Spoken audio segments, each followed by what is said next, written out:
No, I want you to go. I'm not going to. No, you're going to be up here. I'm going to jump down on the seat once we get time. Yeah. I'll sit on the floor. Whichever, all of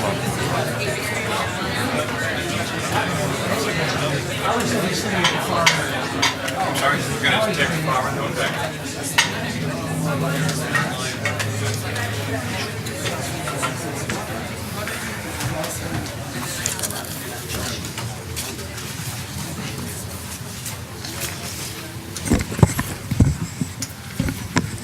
Good afternoon and welcome to the United States Institute of Peace. My name is Johnny Carson and I am a senior advisor here.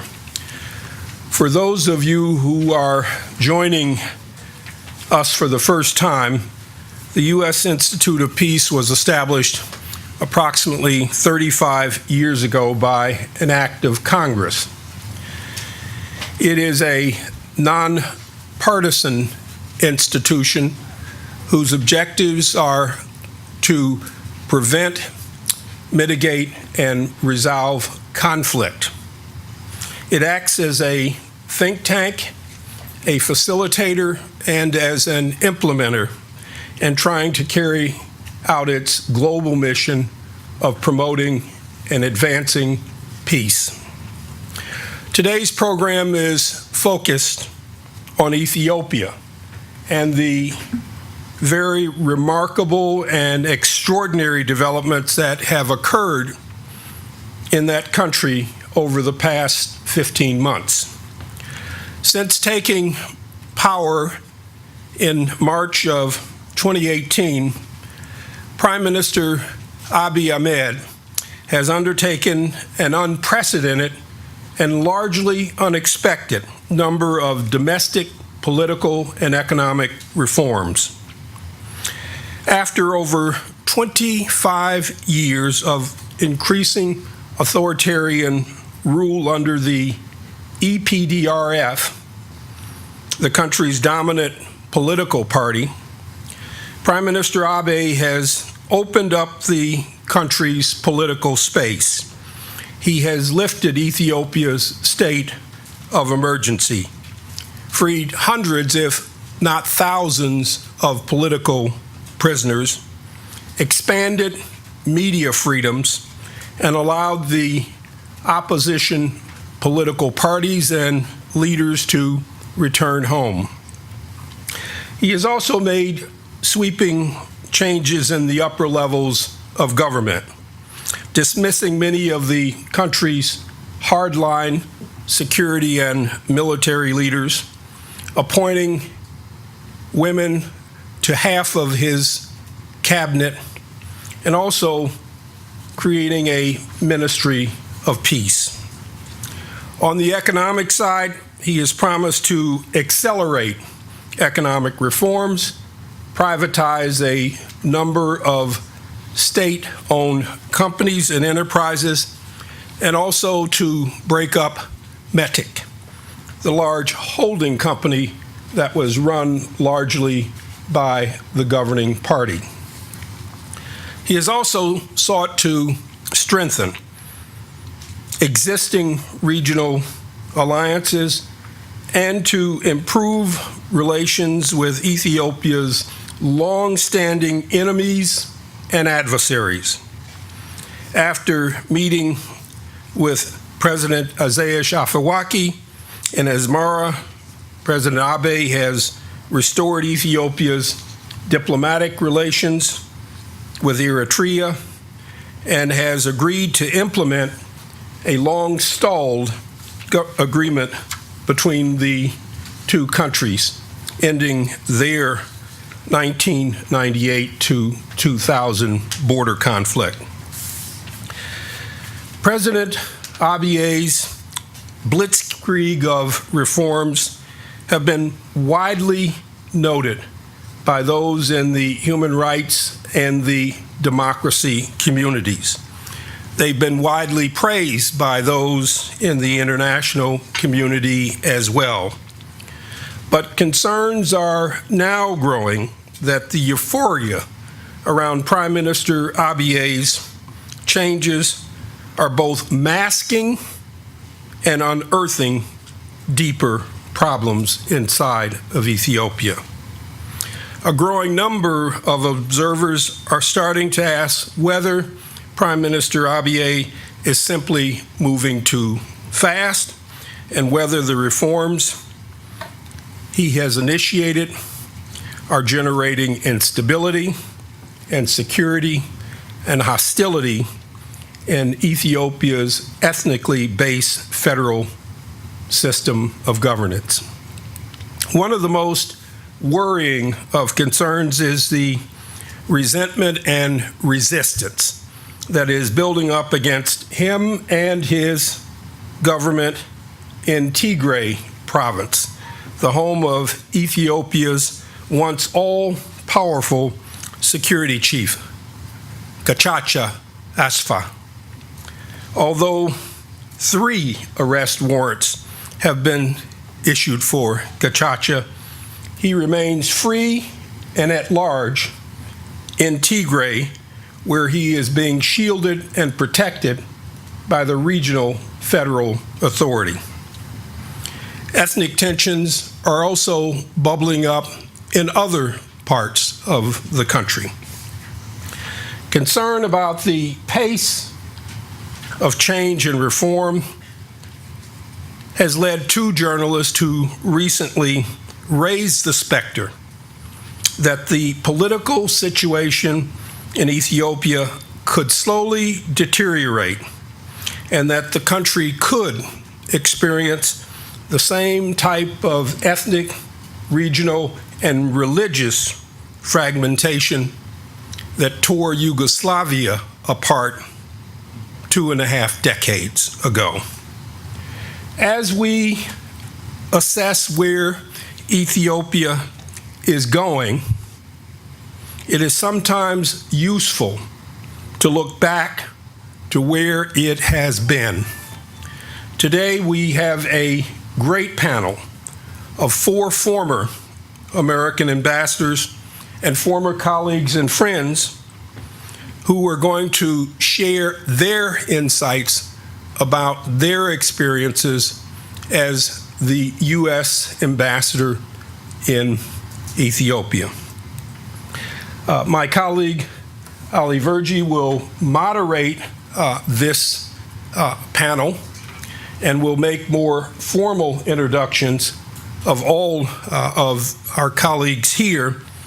But just to say that we have Mark Bass, who was the first fully accredited U.S. ambassador after the fall of the Derg and after the escape of Mengistu to Zimbabwe. And we have Ambassador David Shen, who followed him by 2 tours, Ambassador Ree Brazil, and Ambassador Don Booth, who many of you know from his more recent position as Special Envoy to Sudan. I'm going to relinquish the podium and turn the microphone and the moderation over to Ali. Welcome again to USIP and this discussion on Ethiopia.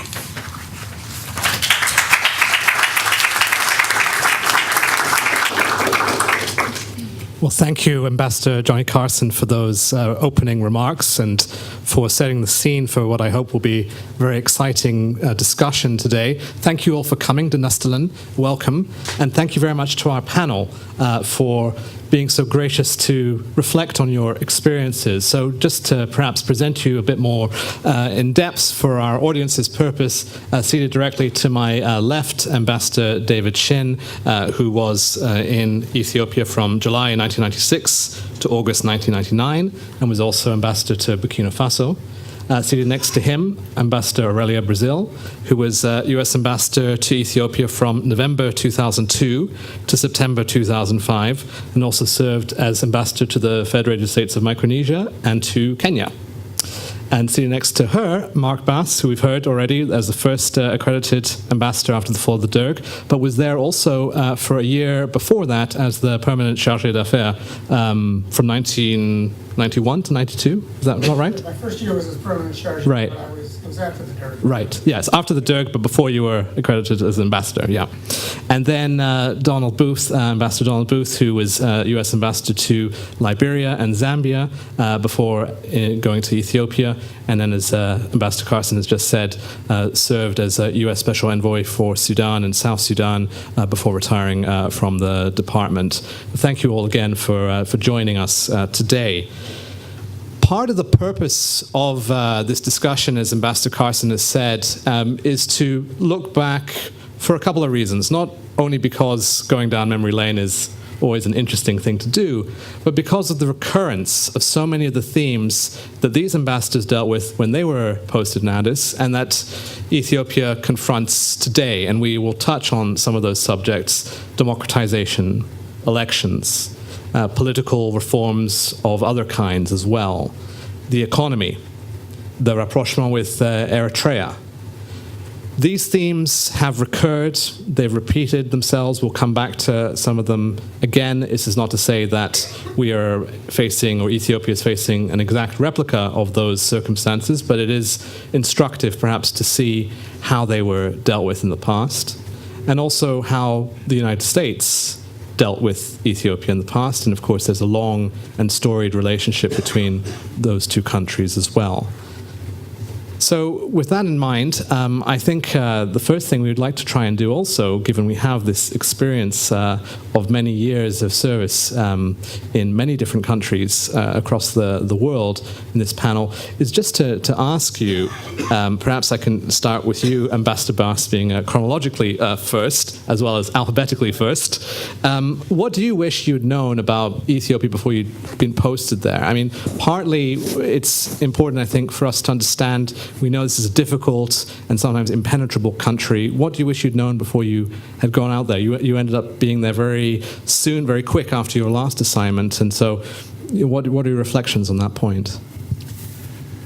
Well, I guess I would say that the one thing that I wish I would have understood better when I arrived was the depth of the ethnic identity in Ethiopia. I just come from Zaire, now Congo, and yeah, there's lots of ethnic groups, 400, 600, whatever it is in Congo, but it's very different from what you find in Ethiopia, or what we found in Ethiopia when I got there. On reflection, I think that rather than just be ethnic groups in Ethiopia, it's more like certainly the 3 or 4, depending how you want to count the Somalis, main groups are much more like nations or like states, a little bit almost, not quite, I don't think, France and Germany kind of nation, but a little bit maybe like, I don't know, Massachusetts and Virginia during the time of the Revolution and the first 40 years of the United States, where it really mattered. Politics was a zero-sum game in a lot of ways, and I think it was that way in Ethiopia at that time as well. And it mattered in the early years of the United States whether the president came from Massachusetts or the president came from Virginia. And I don't think it matters anymore, well, at least not quite so much in the United States. It's still, I'm pretty sure, matters in Ethiopia. And I think that was the one thing that that really surprised me. Ethnicity was almost a zero-sum game. Everyone was an Ethiopian, but in their heart they were Tigrayan or Oromo or something else. And I think, when you look at ethnicity as a zero-sum game, if she gets something, that means I lose something, and that's not good for a country, obviously. Ambassador Brazil, perhaps I can put the same question to you. What do you wish you'd known before you had gone to Addis? Well, I think I would have benefited from having more time to get to know the diaspora In the US? Before I went to Ethiopia, because they played important role in what was happening inside the country, and I had not met enough of the diaspora and before I left. So I think that's would be my answer. Right. Ambassador Shin, when you were in Addis, what surprised you about dealing with the Ethiopians? And we'll come to some of the specifics later, but just as a general matter of the government being your interlocutor. Well, I think the one thing that I wish I had a better understanding of in terms of doing the job that I was expected to do in Addis Ababa was to understand the mentality of particularly highland Ethiopians. I think there is a distinction to some extent between those who live in the lowlands and those who live in the highlands on the whole issue of compromise. It took a while for me to figure out that compromise came very, very hard to Ethiopians.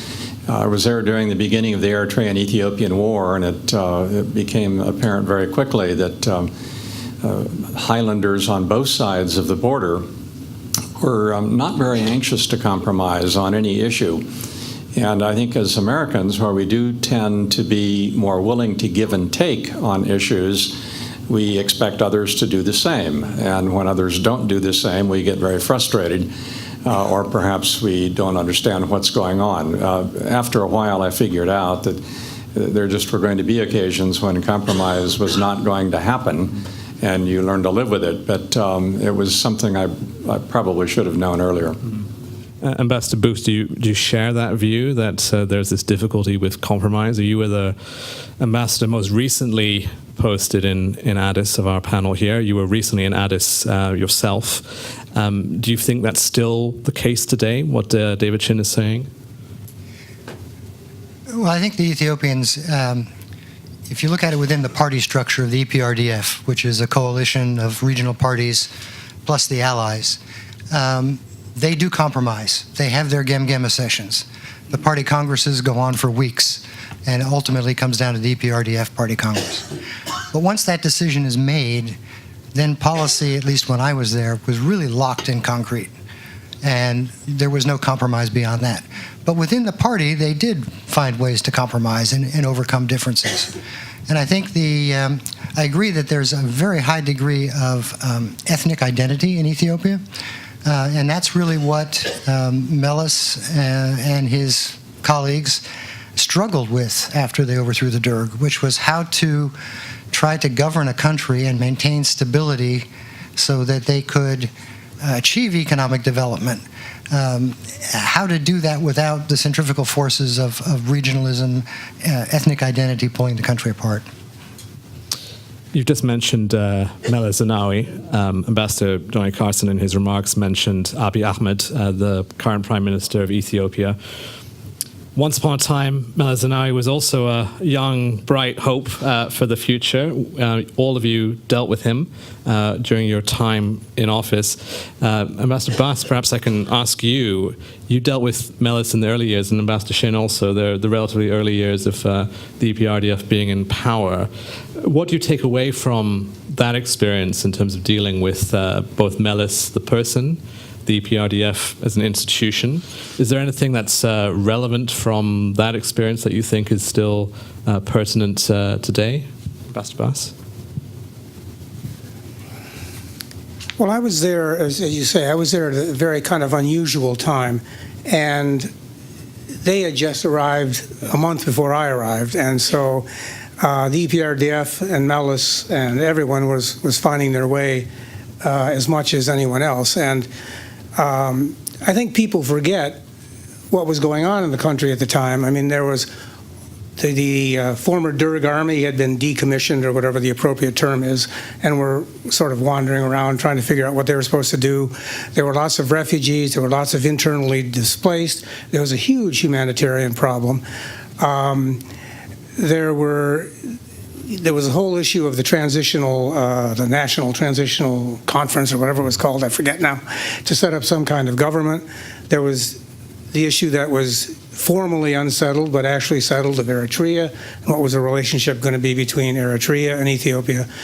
And so I think, I was really lucky. I saw Meles as often as I needed to, and probably saw him 2 and 3 times a week, which I'm guessing doesn't happen anymore. And it's not because I was brilliant, it's just because it was the way things were. Embassy was small, the government wasn't really structured. That was where the wisdom was coming from, such as it was. I suspect, and I hope, that over the years, and it sounds like now in the present time, the government has been revamped. There are people at mid-level who you can talk to, and in the party and elsewhere. Well, what was I going to say? I just lost my train of thought. But anyway, I thought. Yeah, thanks. Maybe we'll go to Ambassador Shin. I mean, you were also there in the relatively early part of Meles' time in the EPRDF. Are there still lessons that are relevant today?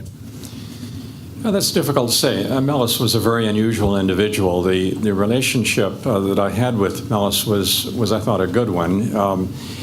He was probably the only person in the Ethiopian government that you could go into, make your request, and get a straightforward answer immediately without having to worry about whether it was going to happen or not. Everyone else you met with in the government, you made a request. If they didn't like the request, they would tell you, we'll get back to you, we'll raise it with the minister, we'll raise it with Meles, we'll do something else. And it took me another 6 months to figure out that was their way of saying, no, we don't agree, and we're not going to go along with it. But in the meantime, I wasted an awful lot of time waiting for answers to things that never happened. Meles was not that way. He obviously was more confident. He was in charge. He was fully in charge during the time that I was there, which put him in a very different situation. I don't think you have had anyone in power since Meles who has been in that situation. Haile Mariam certainly was not. He was pretty much at the mercy of other members of the EPRDF. I'm not even convinced that Abiy Ahmed is completely in that position. The EPRDF is breaking down as a party. He, I think, has a lot of respect, more respect than any other particular person in the country. but he's not in the same situation that Meles was in. So I'm not sure that what was going on during the Meles period is really that relevant today. Yeah. Would you agree with that, Ambassador Brazil? Not exactly. I mean, I sort of picked up on what Don said about the way decision-making is made. I think people do... I found Ethiopians very much like Japanese. I'll start there. And I served in Japan. And what I mean by that is that decision-making in both countries, Japan and Ethiopia, is very slow. It's very slow to develop that consensus. A lot of people have to talk to each other. It's an internal process. But once the decision is made, then implementation can come fairly quickly. Yeah. So I was very comfortable with the Ethiopian approach to things because it reminded me of being in Japan in that sense. And there's also a practice in both countries of telling you what you want to hear on the surface and telling you what's underneath in both Japan and Ethiopia, and figuring that out is helpful. So I found my time there that the party or EPRDF people and other people were evolving in their thinking, although it looked very glacial. Can you elaborate what you mean by the evolution of that? Well, I think they loosened up economically. When I arrived, I'm not talking about the economic system, but when I arrived, there were 13 million Ethiopians facing starvation. There was a drought. And unlike the Derg, they weren't trying to cover it up. So I think the U.S. played a huge role at that time to provide food, to ensure it came into the country and was pre-placed in different parts before the rains came, et cetera, et cetera. But I think we worked with the government on that to create the understanding among the donor countries as to what was going on, and then to refine the kind of requests that should be made. And then after that sort of period passed, we worked with the government to suggest that they have an international conference to talk about how to deal with future such incidents, because they were coming in any event, and coming faster. On the economic side and the political side, I think there were some decisions to begin to loosen up on the political side a bit. I think the elections of 2005 surprised the EPRDF. I think they felt people in Ethiopia, the Ethiopians, had a better understanding of what they had been trying to accomplish since they took over from the Derg. And I think that surprised them and made them clamp down. Picking up on what David said, I think as an American, we tend to go in and say, well, why don't you let the people have a demonstration and blow off some steam, and that would relieve the situation, just from our approach here. And their answer I was getting back from Ethiopian officials was, no, you don't do that here. If you allow people to have the slightest little demonstration, you're going to have an armed uprising or continued demonstrations. So that the reasoning was sort of different from the happy American who comes in and says, let people blow off steam. Right. So I'll stop there. And we'll come back to the 2005 elections in a moment, because there's a lot more to talk about there. But I first want to ask you, Ambassador Booth, coming back to this question of Meles Zenawi and the EPRDF and any parallels that might exist with Abiy Ahmed. You were there when Meles had already been in power almost 20 years. The later years of his rule and the transition to Prime Minister Haile Mariam. What reflections do you have from that period? Do you see any parallels or any things that might be relevant to interpreting or understanding how Ethiopian politics plays out today? Well, I think we have to understand Meles in a bit of a historical context. David was there when he was fully in charge. But we have to remember that at the time of the war with Eritrea, there was a major internal upheaval, and Meles kept his job really by a whisker. And I think that shook him up. Shook up a lot of the hardline TPLF leaders as well. Then they had the 2005 election and the post-election violence. And that's why going into 2010, when I arrived about a month before the election, I didn't really understand the depth of paranoia that the EPRDF leadership had about a repeat of the 2005 post-election violence. And that's why when we would talk about free and fair elections, all they would hear is these foreigners are trying to incite violence and overthrow us. And that really carried through in how they dealt with us, how they dealt with all foreigners in that period. They wouldn't allow election observation. They, 2 weeks before the election, issued a decree that all foreign diplomats and international NGO personnel had to remain within Addis unless given explicit permission to travel. On a few days before the election, we had a number of people that we were still planning to have be up country, not to be election observers, but to be up country. And Meles called me outraged and said he would have them arrested as spies if he found any American diplomats outside of Addis. Foreign Minister Sayoum called me the day of the election to caution that there would be serious consequences in the bilateral relationship if we issued any negative statement about their election. And of course, we did issue a statement that did not see it as being totally free and fair. And there were consequences in the relationship. So dealing with them, I mean, at that point, they were really very, very prickly. Yeah. But Meles, I always found to be, as David said, very straightforward. No meant no, yes meant yes, and no answer meant no. He told me that. I didn't have to wait 6 months to figure it out myself. He told me that early on. He was very much into details. He was a detail guy. You could sit down and have great conversations with him. But he was always very suspicious of foreigners and their motivations. And I think if you look back over Ethiopian history, there's a basis to understand why there's that suspicion. So for people that are dealing with the issue today and policymakers, I mean, what's the relevance of, I mean, that's what happened. You've described what happened. What's the relevance of that to understanding today's situation? Well, I think to understand today's situation, we see Prime Minister Abiy making all these changes, and most of them we really like. You know, the opening with Eritrea, the release of political prisoners, the opening up of the press. But with this notion that we can somehow go in and really help him, I think we have to be a little bit cautious in that there are limits as to how much advice they're going to take from outsiders. They will listen, but they will inevitably do it their own way. One example I can give of that was when I finally did convince Meles that their logistics system in the country was really undermining the economy. It was like 5 times more expensive, well, twice as expensive to get a 20-foot container from Dubai to Addis than it was to get it from Dubai to Kabul at the height of the war in Afghanistan.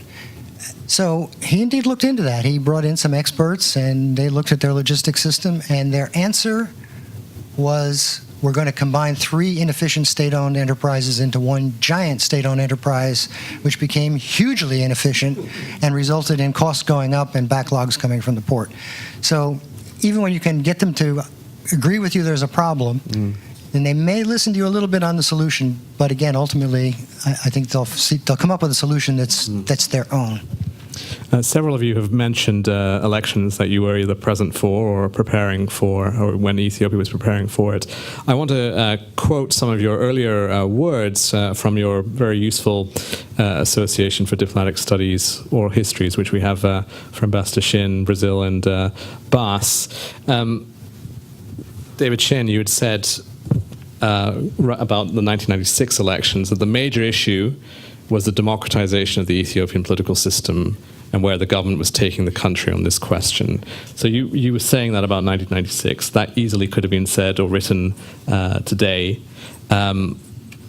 Ambassador Mark Bass, you said about the run-up to the elections, I talked every chance I got to the government about making the playing field level and giving the opposition a chance. Again, words that wouldn't be necessarily out of place today.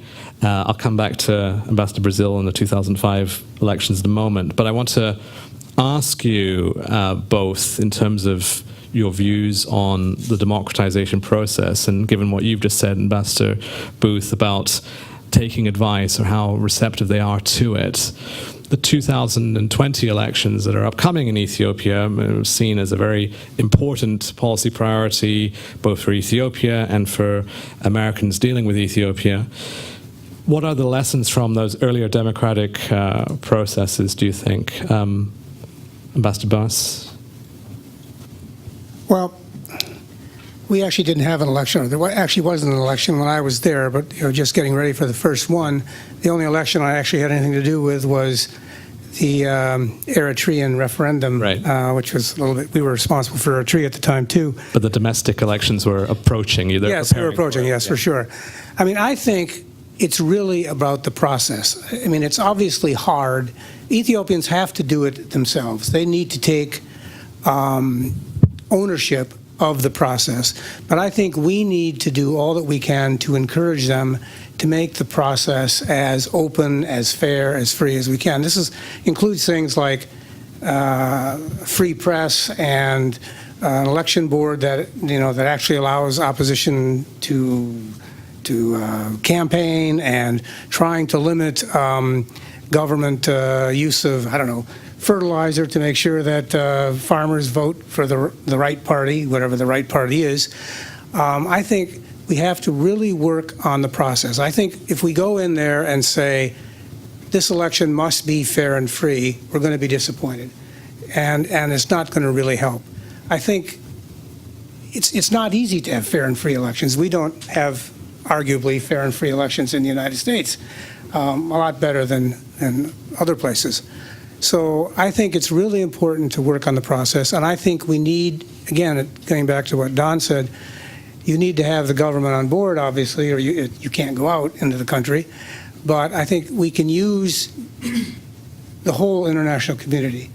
When I was there, we were doing it not for the elections, but for humanitarian assistance, and we had a big international group that sat down and decided how we could do this as a group and make our resources most effective. And I think you can probably do that on the election side as well.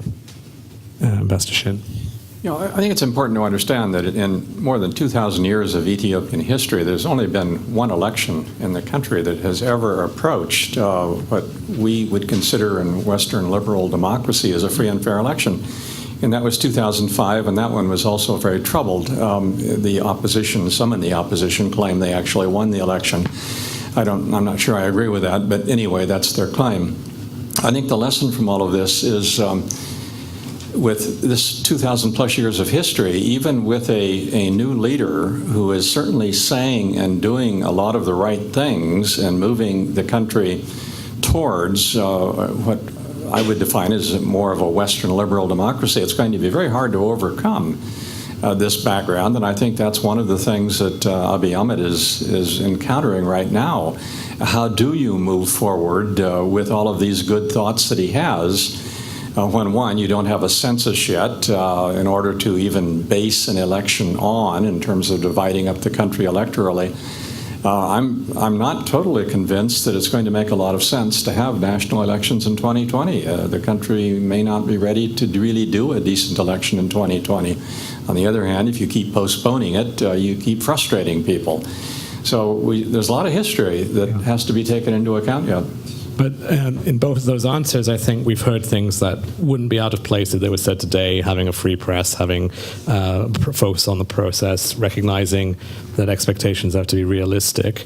At the same time, every election that you all dealt with, similar sentiments were expressed. And Ambassador Brazil, you said in the past that you don't think you can impose a democracy from the outside. You have to see what's organically developing and encourage those developments towards democracy. Again, that would be something which would fit very much with the current situation. You were the ambassador during those 2005 elections that David Chin just mentioned. There is still that controversy about what happened, but beyond the controversy, I guess the important question for people to think about today, there are many Ethiopians, most Ethiopians in fact, who are alive today don't have much of a recollection of that 2005 process. They're younger, they weren't voters at the time. As David has said, this was a competitive election. Do you see lessons from that experience? Are there things that you feel from the outside might have been different or could have been done differently? Do you think the Ethiopian system has changed significantly or sufficiently, perhaps, to allow for either something similar to occur or something different to occur? How do you see the landscape? Well, I think in 2005, we had, the U.S. and also other diplomatic entities, established observers, worked with other outside NGOs, talked to the opposition, talked to the government.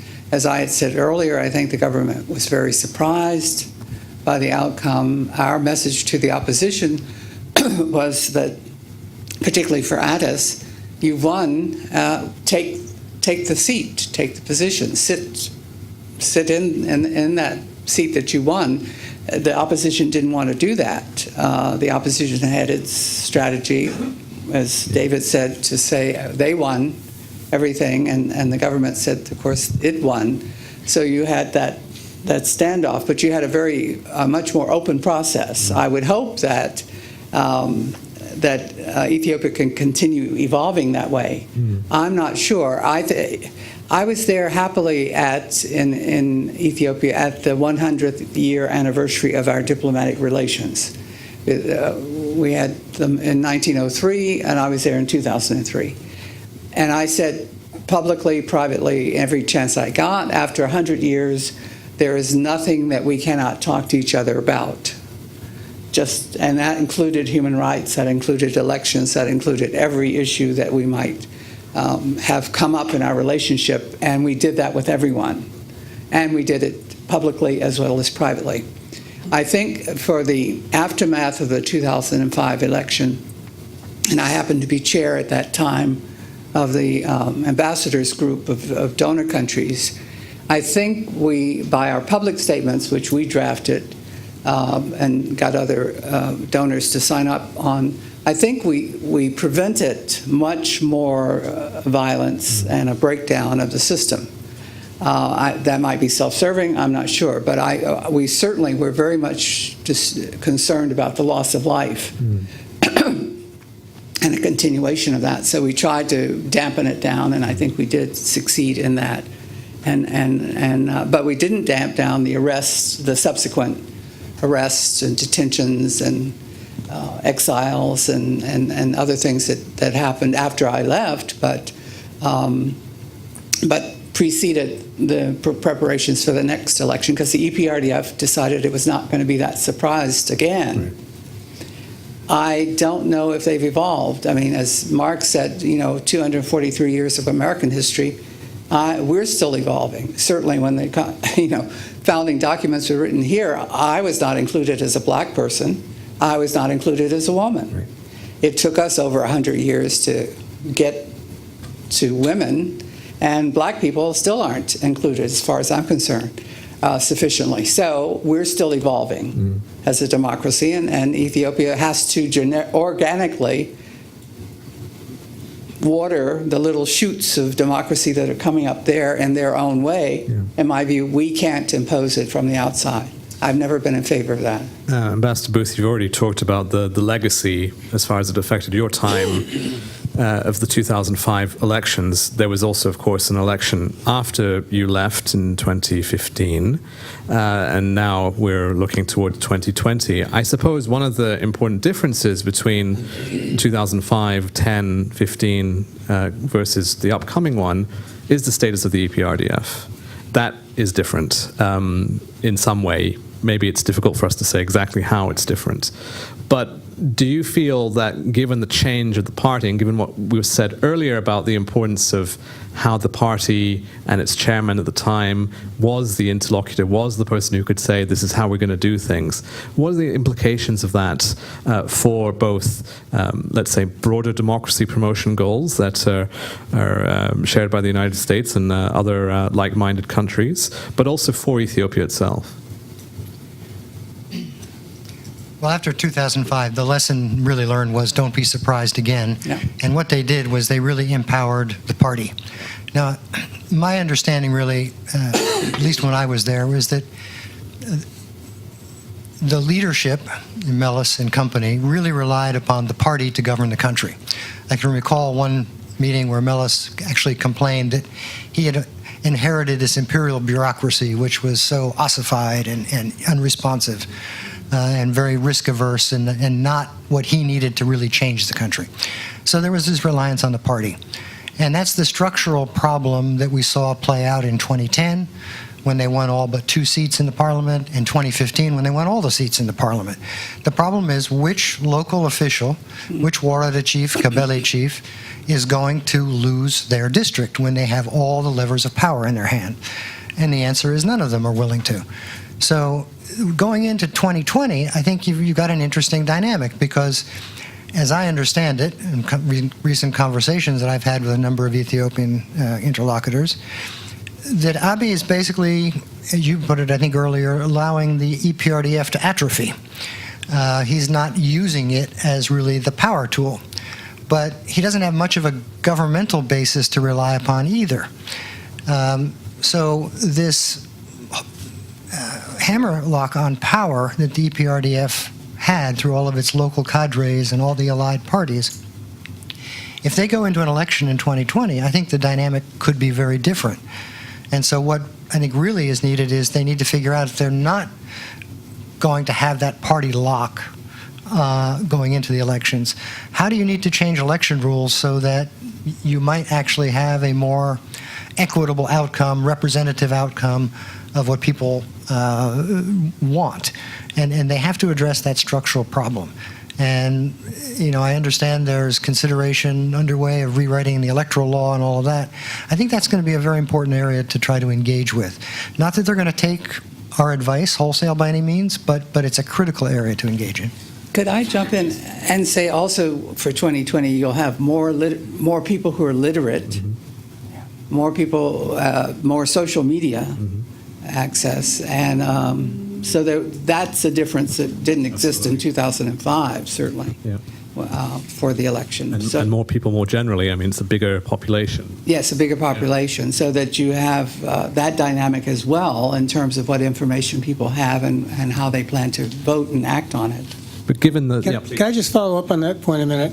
I think that's absolutely correct. I mean, one of the things that really struck me when I was there was how profoundly rural Ethiopia was. And of course, this was before the internet was just kind of coming in and there was no social media and all that. And villages and regions and so on were not exactly cut off, but were really, really on their own to a large degree, and which gave, if you want, power to the local party, to the local ethnic group, to whatever it was. And I think that now that is being slowly probably dissipated with the advent of social media, with more literacy, with more knowledge about what's going on in the world. And remember, when in my time, they had just come out of a horrendous war and all of that entails. So I think there are some possible bright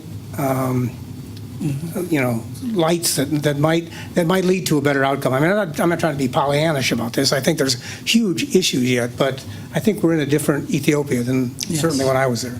But given these changes in the context that you've just described, do the policy prescriptions, therefore, thinking about it from a U.S. point of view, should they also evolve? I mean, Ambassador Booth, you just mentioned the electoral law, but beyond the law, are there other things you feel could be done or need to be paid attention to? I mean, obviously the sort of template is there, but are there things that need to be more responsive to the changing context, particularly if the party is fractured, particularly if you have the uncertainty of what's going on in the regions? I don't know, Ambassador Shin or Ambassador Booth, you have views on that? Well, certainly some of these things have already happened. Political prisoners have been released. That's obviously a good thing.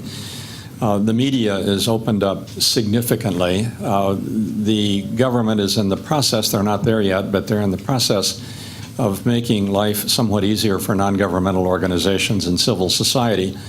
This is all good. At the same time, this takes the lid off of the pot, and it means that things can boil over that didn't used to boil over because there was so much pressure from security forces, from the government, to prevent these things from happening. So somewhere in there's a happy medium where you let all of these good things from a Western standpoint happen, but that they don't get out of control on the other. And the one thing that seems to be getting out of control is at the local level particularly, are the ethnic relationships. And these are just creating problems all over the country without much regard for what the central government is doing about it or can do about it. And this is the worrisome part. And they're not confined to just one or two areas. They're unfortunately happening throughout much of Ethiopia today. And I suppose on top of that, I mean, in any country where there is multiple ethnic groups, there's the potential for ethnic clashes. But what is perhaps different in Ethiopia is that you also have an explicitly ethnically federal state. I mean, that's how it's set up in the constitution.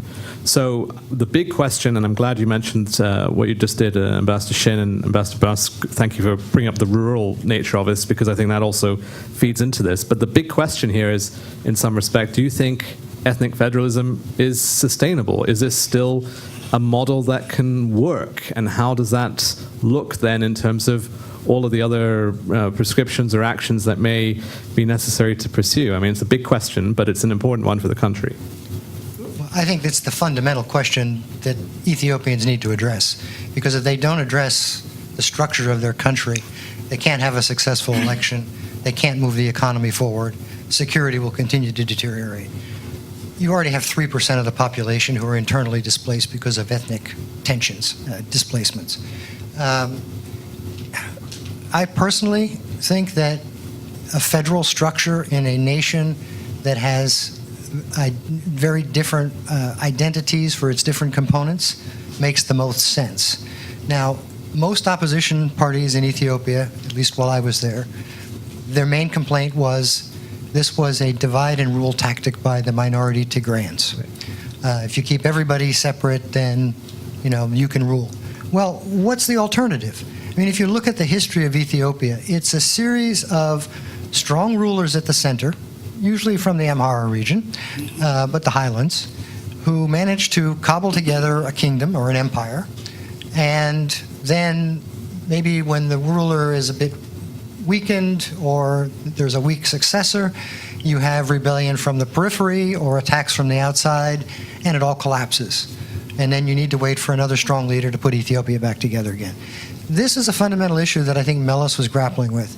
I was told that there were many, many late-night, all-night sessions he had with Huntington of Clash of Civilizations fame, discussing how do you structure a government in this country. Mm-hmm. And what came out of it was ethnic federalism.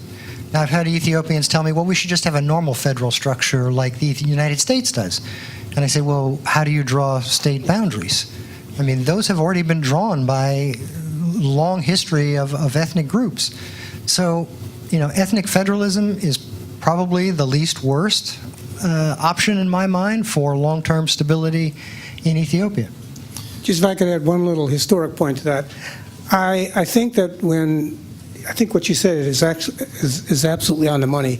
When Meles was first in Addis Ababa, had the transitional conference going on, the national conference going on, he clearly feared a descent into civil war. He clearly feared that somehow, the Oromos wouldn't be happy, or the Amharas wouldn't be happy, or something would happen. And he knew that the last thing Ethiopia needed after the long war that they just got over with was another war. And so I think he did kind of fall on this, maybe just out of expediency, maybe it was the least bad choice. And I think it made a lot of sense at the time. I'm not convinced it makes sense 30 years later, but here we are.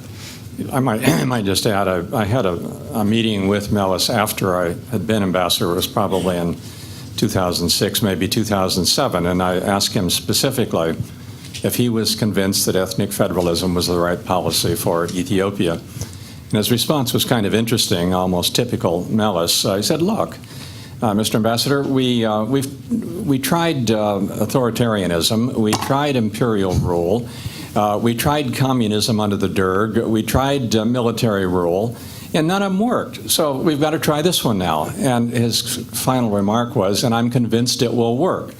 I, at the time, was not totally convinced that this was the right approach. I'm even a little bit less convinced today. But his response was an interesting one, that we're going to try something different.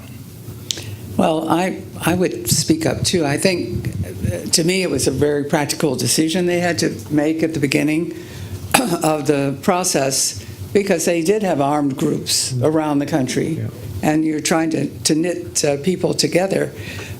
I traveled to all of the 9 regions when I was there to find out what was going on. And I found at that time that the local officials were feeling much more empowered. They could speak their own languages in that region. They were getting some budget money from the federal government, and they could decide how to allocate it. So there was this sense of, we are not going to have the central government telling us what to do anymore. We've got some modicum of control now in our region. And I applauded that. The second thing I'd say is, when I got to Ethiopia, one of the first questions I asked of many, but I consistently asked it of Ethiopians and anybody I met, was, how do you put pressure on an Ethiopian? That was my question. I got various answers, but I decided that ultimately, putting all the answers together, that Ethiopians really like to operate off of principle. That while there are some people in Ethiopia who would like transactional diplomacy, it's really principle. And so I think if they continue to have discussions internally about principles, the principles of a free press, or the principle of ethnic federalism, of what does that mean in terms of the principle of being voluntarily a part of something bigger, that principle. So if you can couch things as principles, I think that might open up a discussion in an interesting way, and that would move things forward too. Yeah. Could I just add that, to caveat my remark about ethnic federalism probably still being the best solution, it doesn't mean it's the ethnic federalism that I saw in operation in 2010 to 2013. At that point, the security forces, the security service, the Secret Service was all dominated by one ethnic group. They didn't like to hear that, but it was true. And so, a more equitable sharing of power within that structure, I think, could alleviate a lot of the shortcomings of it. And, perhaps even a looser federation is what might work. But right now, what you have is parts of the country, you have local, regional nationalism rearing its head, and not even the regional governments being completely in control of some parts of their regions. This is particularly true in Amhara and Oromia. But some people would say that is a looser, weaker federation, right? The center is weaker. You've got this is the result of what's happening outside. So how do you reconcile that problem of what's going on in the regions with what you've just said? Well, the other part of the equation, and I think we'll get to this, is the economy. With the population growing the way it is, they have to accommodate, I think it's 2 to 3 million people a year, and newcomers into jobs. Growing the economy was, frankly, in developing the country, was what Melis and EPRDF really focused on. After the 2010 election, they breathed a huge sigh of relief that they had weathered this, they were in control politically, and now they could really concentrate, and they had the growth and transformation plan, number 1, and it has been followed by number 2. They took that opportunity to mobilize the country to do what had been unthinkable in the past, which is build a dam on the Blue Nile, using just Ethiopian resources, because they realized no foreign country was going to cross Egypt and put money into it. The single-minded focus was on economic development. And this goes with the philosophy, and I'm not saying I agree with it, but I want to explain it briefly, of revolutionary democracy and the developmental state. You need revolutionary democracy, which basically means one-party rule, in order to maintain sufficient stability and a sufficient focus on economic development so that you could create a middle class, which they viewed as a precondition for liberal democracy and free and fair elections. And the idea was, once you got that to that middle class, that then sort of in the communist theology, the state would wither away, and you'd have this wonderful utopia. It would be liberal democracy, and people would be rich enough, smart enough, educated enough, empowered enough to be able to make the fundamental political change in the country. That was the rationale that they were operating under during the period I was there. Ambassador Shin, do you think that logic still applies? I mean, the developmental state is still effectively the framework. I mean, it is perhaps changing, but for all of this time that Meles was there, Hailemariam was there, that was the mantra. You had the very high official growth rates, at least, and very visible economic development, at least in some parts of the country. I mean, how much does the economic situation affect the quality of political reforms, do you think, that could be contemplated now? Well, certainly the economy has a major effect upon the political future of Ethiopia. I'm not sure that the template is the same now. I think it was the same under Hailemariam. I think basically the economy was operating under Meles autopilot after Meles's death. But now that Hailemariam is gone and Abiy Ahmed is in charge, I think he has his own ideas, or he and certain people around him have their own ideas about how to move forward. I think they probably want to see high economic growth rates, as Ethiopia has claimed it has had for the last 15 years or so. I was at a session yesterday with an Ethiopian opposition representative who was sort of making fun of, or poking fun at Ethiopia's 11.1% growth rate, annual growth rate for all of the last 15 years. Doesn't change. It's 11.1% each year. Well, what he said is not totally true. The government doesn't claim that it's been 11.1% for every year for the last 15 years. But the point is that they have been claiming a very high GDP growth rate, probably higher than it really is. But the fact remains, it's still been very good. Even if it's in the single digits, it's in the high single digits, and that's very impressive. And I think Ethiopia and all of the economic leaders in the country who are responsible for its economic growth deserve credit for that. That's not sustainable. At some point, it's going to become a more moderate growth rate, and I think Abiy Ahmed is committed to that, but whether he's going to follow the same pattern, I doubt. I see signs of certain changes in his economic policy that is opening the economy up to some extent, not entirely. Foreign banking is still not allowed in the country. There's total control of IT and the internet, so there are some really serious issues out there yet.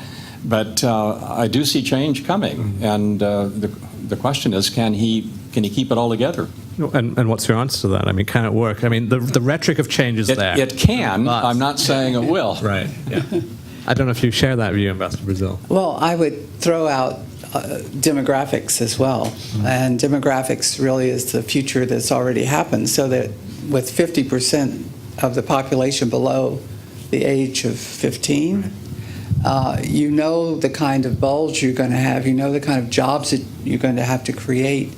And one of the things I've been working on with diaspora members and others is to start an American university in Africa, sited in Addis, because I think you have to educate the people for different jobs. You can't export folks to other countries with ease any longer after recent experiences globally. And so they've got to provide that educational foundation to give jobs to the people. So yes, there will be changes. And I don't think they'll ever, I don't think it'll, in my lifetime, get the state out of the economy. I think they see a role there that they will retain, but they will loosen up, and they could do it successfully. If I could just add, I visited Ethiopia 5 years ago and took my family around all out through the country and through the countryside, which I hadn't done since I'd been there as ambassador. And the one thing that struck me was that the economic activity in the countryside was much, much greater than it was when I was there. Now, it was nearly zero when I was there. So, you're coming from a small start. But I think that we can't forget agriculture. I mean, everyone wants to, be an entrepreneur and be the next Apple of Ethiopia or whatever it is. But I think we can't forget agriculture, particularly with the population situation, population demographic that is coming down, or is already there. Mm-hmm. And by that, I don't just mean, growing teff, but I mean the kind of things that I saw, which were, food processing and flower plants, and I know some of it's got foreign connections and may not be all that much value added, but I think you need to work on getting those sort of things in agricultural areas where people can get jobs, that use the agricultural resources of the country, and that bring more value added to the country, not necessarily to Chinese or other foreign firms, whatever. I mean, just a couple of weeks ago, the U.S. government supported this investment forum specifically on Ethiopia. I wonder, in light of what you've heard, Ambassador Booth, if you have a view as to, given the realities, the demographic realities, the structural realities of the economy, what Ambassador Booth just said about the need for considering that Ethiopia is much more than its urban areas as well. At the same time, we know that it is rapidly urbanizing. What makes sense in your mind for a U.S. policy which is also explicitly focused now on promoting trade, investment, and on economic ties, coming to perhaps more of a prominent position than they have been in the past? Well, again, I'll go back to structural problem, and I talked about the political structural problem. There's also an economic structural problem that basically relates to the political system, which is you have too many state-owned enterprises, too much of the military engaged in things like MITEC, which now they're trying to break up. Massive projects like run by the Sugar Corporation, which were huge money losers. And the problem you have now is you can't just go and privatize things because what foreigner is going to come in to run something in Ethiopia to sell to Ethiopians for the most part? I'm not talking about manufacture in Ethiopia for export, but to deal with the local market. For example, telecom, which is primarily a local market. If you don't have any foreign exchange that they can then use to repatriate their profits. So I think structurally, one of the things the government needs to work on, and perhaps we can lend some ideas in that regard, is how to sort of begin to demonopolize, de-oligopolize the economy. Allow more competition, allow Ethiopian entrepreneurship to flourish. It used to really frustrate me when people would say, we need to teach the Ethiopians entrepreneurship. I said, have you ever been in Washington? Ethiopians are naturally entrepreneurial. So let's forget about teaching them how to do that. Let's give them the opportunity to do that. One of the things that strikes me, I visited a Turkish textile factory where they were manufacturing garments for export. And the biggest complaint was there's no supporting infrastructure. So I had to bring in some of my own workmen to do the type of building that I needed for my factory. Of course, I had to import all my machinery because none of it's manufactured locally. But I then had to create my own cardboard box manufacturing company because there was nothing locally that I could just buy from. I had to, in effect, set up my own bus company because there was no one that I could really rely upon to provide transportation for my workers. This all adds to the cost of production and it deters foreign investors. You add to that the fact that the banking sector remains 100% Ethiopian. The idea of getting international firms to go in there when they can't deal with their own bank is something that's a deterrent not only to Western firms but also to Chinese firms. And the inefficiencies in the telecom sector also mean very difficult to do business. I mean, when I was there as envoy for Sudan, South Sudan, several times the internet was closed. Once because of the state of emergency, once ostensibly because the national university exams had been stolen. So the entire internet was shut down for days at a time. How do you process credit card transactions when the internet's shut down? How do you make airplane reservations? How do you make orders, conduct business? This was a real problem. Now, in discussions I had with Melis, there was a lot of focus he had on protecting the small holder, the small mom and pop business, the small subsistence farmer. because he realized if he took any policy actions that would put them out of work, he'd have a revolution on his hand. So, how do you open up the economy without harming those interests is a really delicate question. But the key thing, I think, is to break up the monopolies and the oligopolies. Is that something that you think applies outside of Addis as well as an approach? I mean, I want to extend this also beyond the economy. I mean, Ambassador Brazil, you talked about the importance of getting out and going around, and you went to all 9 zones. I think everyone here has also commented in the past on the importance of understanding what's going on outside of Addis, beyond Addis, traveling in the country. Of course, that's diplomatic practice as well, where possible. Partly, I suppose the question is now, with the difficulties that are persisting and emerging in regions beyond Addis, understanding what's happening with, whether it's with the economy, whether it's with local politics, whether it's with the security situation, how can one do this effectively and break through this Addis bubble? Do you have thoughts on that? I don't know, Ambassador Brazil, perhaps. Well, we had programs, USAID programs when I was there that were aimed at creating markets outside of Addis, out in the rural areas, working on transportation linkages so that people could move their goods to a larger town, that kind of thing. So you are, at that time, we were starting sort of at the very basic levels, but we were having some result. I think we outsiders need sort of sustained programs, not sort of the flavor of the day that might come in, that will have some effect, because the people there are very smart. They catch on very quickly. You can have training, and then people can run with what they learn and keep it up to date, and they work on the national government to remove the structural problems. But we had AID programs around the country.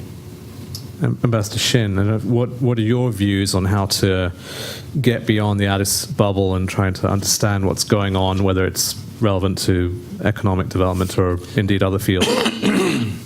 Well, this is a topic that really gets me off on my hobby horse, and that is the whole question of what has happened in the American Foreign Service as a result of security problems, largely stemming from 9/11.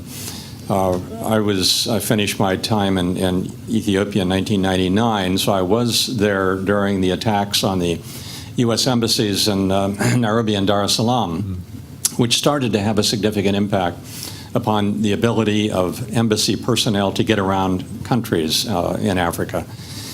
It got much worse after 9/11. I was retired at that point, but I get back to Ethiopia every year or two and have a pretty good feel for how much movement there is by embassy staff in Ethiopia and other embassies in Africa, where I sense a very similar problem. By and large, the security tail is wagging the diplomacy dog these days, and people are simply not getting around to the extent they used to get around. I made a point of getting out of the embassy for at least 1 week out of every month, traveling all over the country by road, usually by road, occasionally by aircraft. And it made a huge difference. It's the only way you can really learn a country as complex as Ethiopia. It's to get out and meet with people constantly. And I think in our foreign service today, that is becoming increasingly hard to do. And I think it's not necessary that we have such strict security regulations. There's an added problem in terms of Ethiopia, in that they're getting so many high-level visitors out there that the senior staff are just consumed by hand-holding, every Tom, Dick, and Harry who wants to say he has met with the Prime Minister of Ethiopia. So that's a problem I didn't have so much of. We had 2 Secretary of State visits, but that's nothing compared to what people get out there today. So if you're the ambassador to Ethiopia now, you're constantly dealing with all of these visitors, most of whom would be better off to stay home. And you're also having to deal with a security problem, which is totally inexcusable, and it's not going to change until someone at a very high level in the administration decides to change it. I was at a meeting of the Academy of American Diplomacy 2 days ago, and they have taken this on as an issue on Capitol Hill to try to get changes in the ability of embassy personnel to move more freely around countries globally, not just in Africa. Ambassador Booth, I want to ask you the same question. It's always refreshing to hear unvarnished views from people who are free to speak. Not only did you serve in Ethiopia after 9/11, after Dar es Salaam and Nairobi, but also after the bombings that occurred in Addis, coordinated attacks that happened, and of course that the scourge of terrorism is always sort of lingering. What's your view? There's that reality of what the State Department's security restrictions are, etc. But in terms of understanding or trying to understand what's going on, and particularly now, you've just been to Ethiopia. How do you see that issue? How can one effectively understand what's going on beyond Addis and beyond, say, the Prime Minister's level? Well, let me say, first of all, that David certainly set a very high bar, and I was quite aware of his extensive travels in Ethiopia when I went out. And I was not able to do a week a month by any means, but I did get to all 10 regions, and many of them several times. What I found was it was repeatedly going back and engaging the key people in a region that made the difference. And particularly, I focused on the Somali region because it was one of the areas that was most unstable, where we had the most human rights concerns because of the continuing conflict with the ONLF. And I think my multiple visits out there engaging the Somali president actually did begin to pay off, and that there was a degree of trust and real dialogue that we were able to establish. But it's repetitive, it's being out there. I agree that just flying in and flying out is less desirable than actually at least going one way on the ground, so you truly get a sense of Ethiopia and its diversity. I found that the security problem was not so much in keeping us from going out, and maybe I benefited from the fact that I knew any time I went someplace that the Ethiopian government was going to make sure it was safe. I can remember being held up at the airport in Addis for hours waiting to go to the Somali region until they got the okay that all the bad guys are, we know where they are, so you're not going to have a problem. But the problem really was allowing Ethiopians to access our embassy. And when we put our information resources, our library, et cetera, behind those walls, it truly is a deterrent. But getting out, is absolutely critical to understanding Ethiopia. And I think now the problem is, and what I've heard is that because of the increasing insecurity throughout the country, that's what's deterring more embassy travel, as much as all the visitors that David mentioned. But there are places now where it used to be you couldn't go near the Eritrean border, right. And if you went to the far south, then you had to make special arrangements. But that was about it. Every place else was pretty much you could go. Embassy officers would go, I would go. But now that's being restricted more and more. But at the same time, reporting on this insecurity, understanding this insecurity is a key programmatic, diplomatic objective, right? So how does one do that if, we can't go there because it's too insecure to go there? I mean, this is a challenge to all of you, really. I mean, if you have views, yeah. Well, one of the things that I was very fortunate is that we had a number on the USAID staff, a number of long-serving personal services contractors. One of whom was married to an Ethiopian from a marginal region. And so these gentlemen enabled me to have a really good understanding of those particular regions, was able to introduce me to people in those regions. They would always travel with me when I went to the regions of their expertise, which was Gambela and Somalia. And I encouraged them, in effect deputized them, if you will, as political advisors. The aid director was not always happy that I was using them for those purposes, but I found that to be very effective. You would think the local staff at the embassy might also be helpful, but frankly, they're all from Addis, or just about all from Addis, so it's not particularly helpful in that regard. I should mention meeting with women as well in Addis and also around the country. Women know what's going on. Usually better than the men sometimes, and I think so. Whenever I went out, I met with women, and when men I remember one woman was hosting a luncheon in the Somali region for me, and she turned out to be to have control of the cot trade, so we could talk economics and social issues and other things because she controlled it herself, and her husband was there, but he didn't seem to be doing much of that. Maybe, chewing cot, I'm not sure. But anyway, she was very sharp. So I just throw out that women are people to meet. And I always took a group of people from the embassy with me, not a large delegation, but people from different sections who might have business. Gambella was one area we went to after they had some violence there, so that was something that seemed to be a little sensitive with the government. But I agree, the government make sure that you were safe.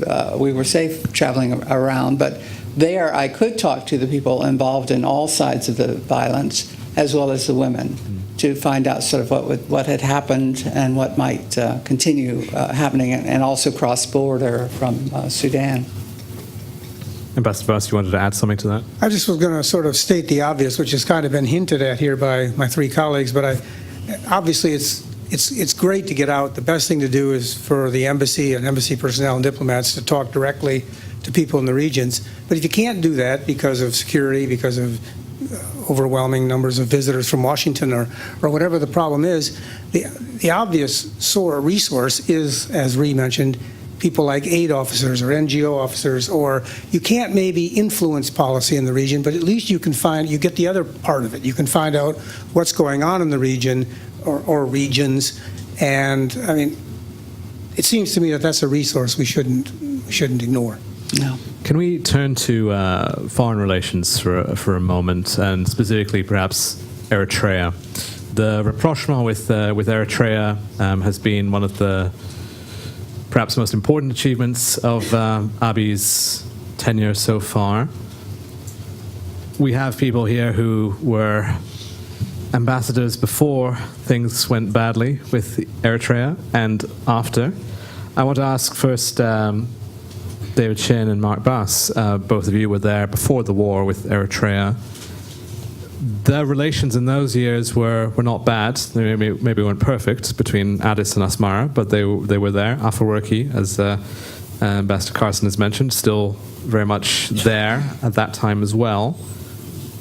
Are there lessons from those dealings and how relations functioned between Asmara and Addis in those years that are relevant in this new era of rapprochement, do you think? Why don't you go first? Well, that last part of it's a kicker. Yeah. Well, my first 2 years there, we didn't have an embassy in Asmara, so I probably went to Asmara 25 times, and because we were responsible for what was going on up there as well, so I got to know Isaias pretty well. And I think that Isaias Eritrea it's like the big brother of the Tigrayans, I think, and they helped the Tigrayans from their point of view win the war, and then all of a sudden the Tigrayans won, and they had this big Ethiopia, which they didn't really maybe expect to get when they started out. And I think Isaias was not happy that he didn't have as much influence in what was going on in Ethiopia as he felt he should have. Both Ethiopians and Eritreans are stubborn. Meles certainly wasn't going to be treated like anyone's little brother, and he was, after all, president of the much bigger, or prime minister of a much bigger country, much more populous, and so on. And so, I think that's an issue, or not an issue. I think that's the history of it. I think what it can tell us for now is harder. I'm not sure what I can say this. I think Isaias is erratic, and it's hard to know what he's going to do at any time, and therefore it's hard, I think, to have any certainty about what's going to go. I think what is happening now is the right thing. You've got to have exchange. You've got to have open borders. You've got to try to make it work. But I don't think it's going to be easy necessarily. But maybe with the Tigrayans, less in the shall I say, not in the Prime Minister's office, maybe things will be better. Following along chronologically, I was there before the war broke out in May of 1998, and I was there throughout most of the war. And it allows me to make a point, which isn't the one you were raising, but I think it's an important point. And I can't overemphasize the degree to which that war changed the U.S.-Ethiopian relationship and the Eritrean-U.S. relationship. It totally transformed it, and almost overnight. The U.S.-Ethiopian relationship had been on a steady upward trend from Mark's time until May of 1998. All of us who were serving there during that period benefited from this, and that it was a very much of an improving relationship. There'd be little blips, ups and downs in the relationship, but nothing significant. That war broke out, and within a month or 6 weeks, the U.S.-Ethiopian relationship was in the tank. It had just become very difficult almost overnight, and the same happened in Eritrea with the Eritrean-American relationship. And the reason was really quite simple.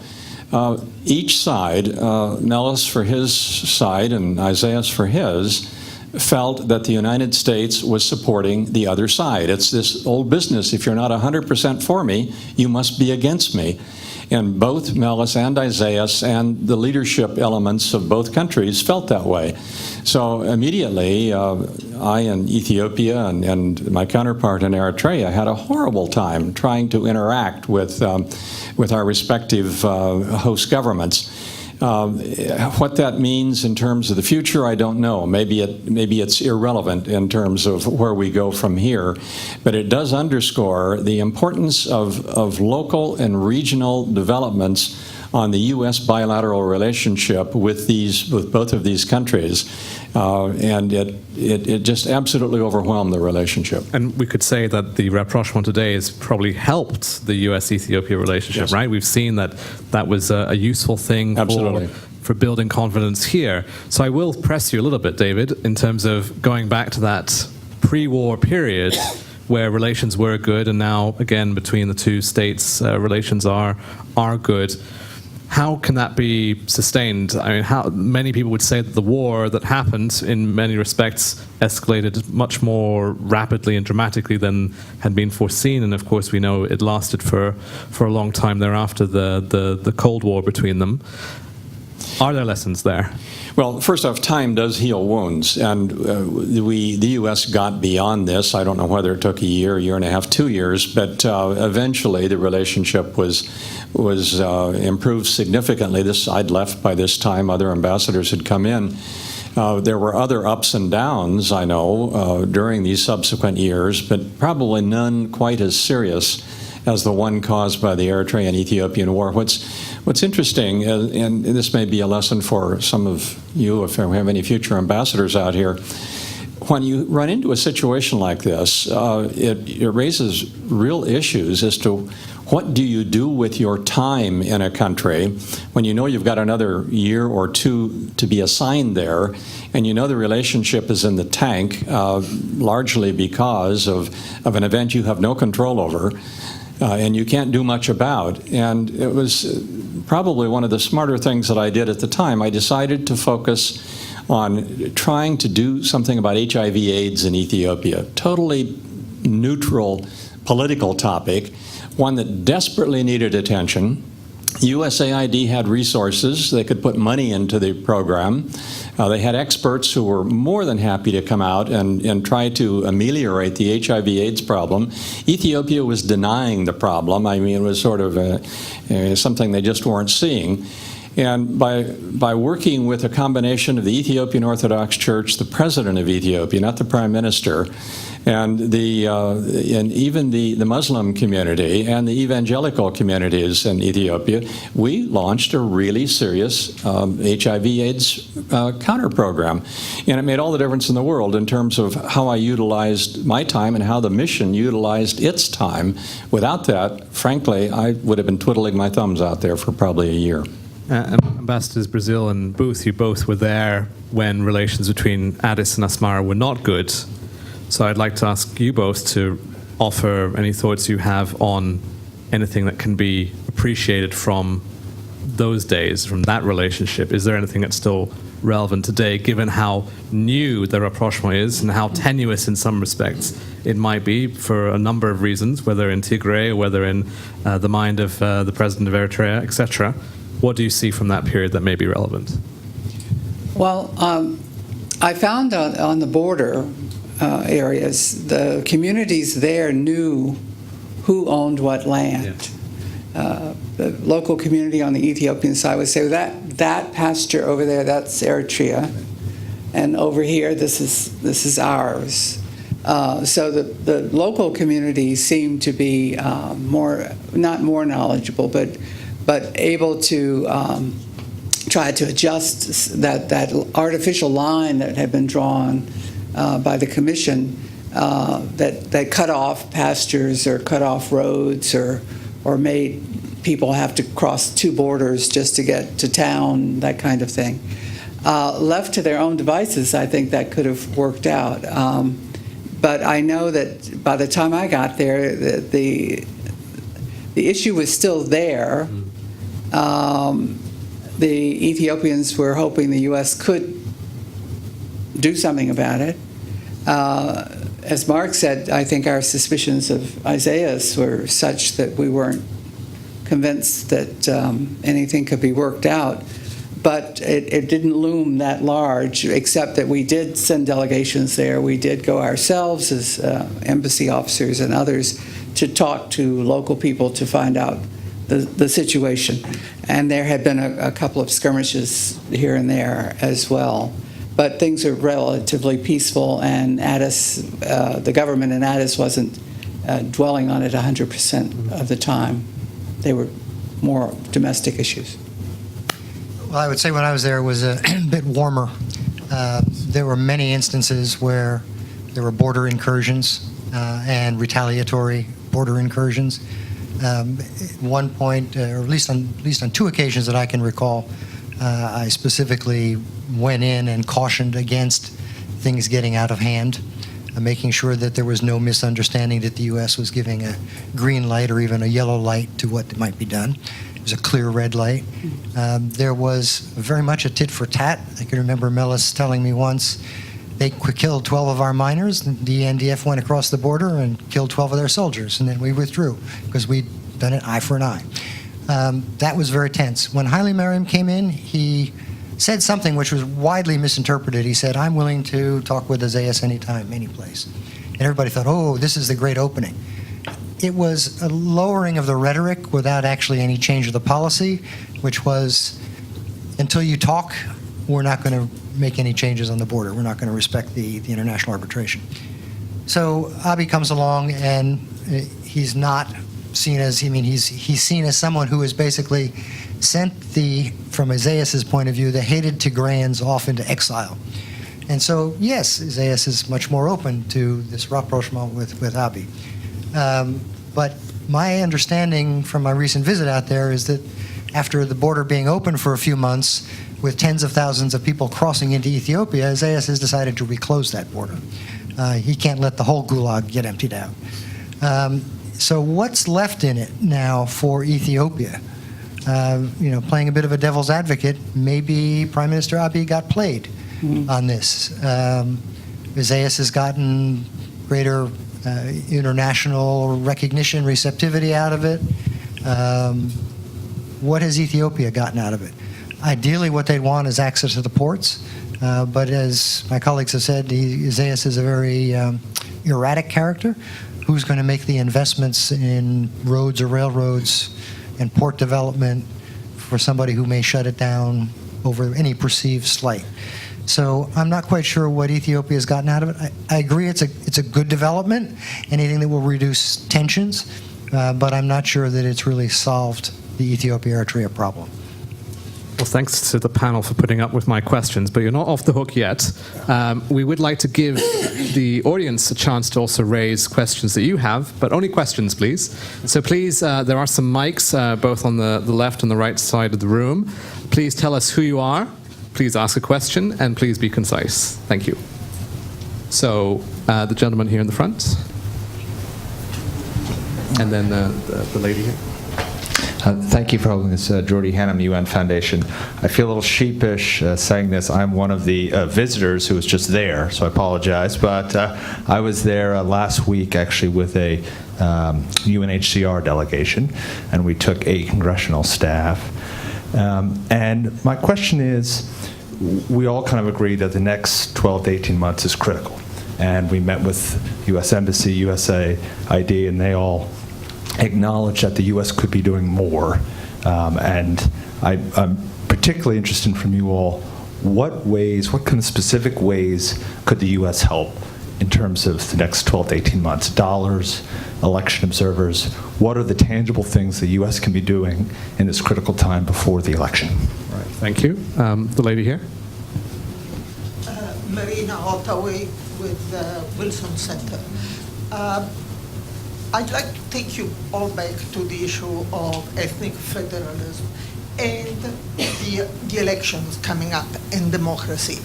And I'm convinced that Ethiopia did not have any choice but choosing a system of ethnic federalism back then. I didn't particularly like it, but I think it was inevitable because it was the only way to keep the country together. But what really kept the country together was the fact that the PRDF it's like the Communist Party in Yugoslavia and the Communist Party in the Soviet Union held all the regions together. If the EPRDF loses some of its grip, then particularly if the elections become more democratic, as you are all advocating, can the country stay together? Or is that at the beginning of the disintegration of Ethiopia? Thank you. And we'll take one more, the lady there. Just further back.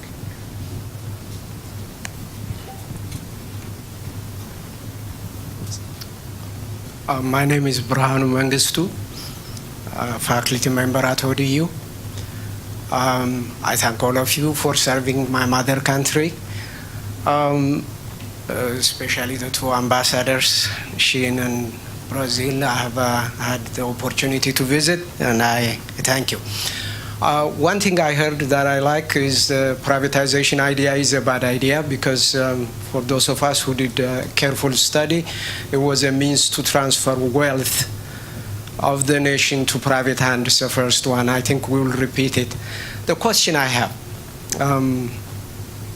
is really Prime Minister Abiy, I think understands maybe than most people the idea of power from the context of Kenneth Boulding. You may recall, some of you, that power has 3 phases.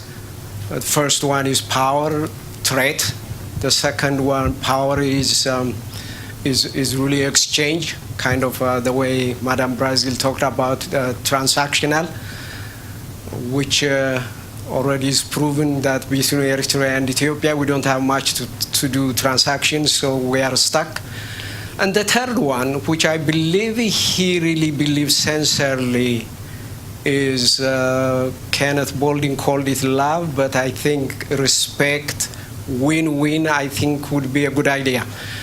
My question for all of you and for the United States government is, if my assumption, if what I'm asserting is true, that he's trying to come up with a win-win formula rather than I win, you lose, what is that this government is ready to do? What can you do as ambassadors to help influence policy, to help him become successful? Thank you. Thank you.